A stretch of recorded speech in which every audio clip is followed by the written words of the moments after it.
আল্লাহ তাবারক ওয়া তাআলা জগতের রহমত হিসেবে রাহমাতাল লিল আলামিনকে প্রেরণ করেছেন। সুতরাং এই রহমতের আগমনকে কেন্দ্র করে আপনি যদি ঘরে মিলাদের আয়োজন করেন, মিলাদের ব্যবস্থা করেন, এই রহমতের আগমনের উসিলায় আল্লাহ কি আপনার বিপদ দূর করতে পারে না পারে না? সুতরাং ঘরে ঘরে মিলাদের আয়োজন করেন।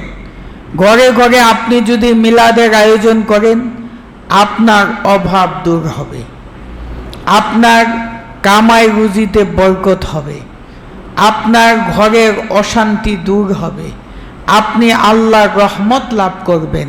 সুতরাং আমি আশা করব ঈদে মিলাদুন নবীকে কেন্দ্র করে যার যার এলাকায় এখন থেকেই আপনারা ব্যাপকভাবে মিলাদের মাধ্যমে আপামর মানুষের মাঝে এই আগমনের সুসংবাদ তুলে ধরবেন।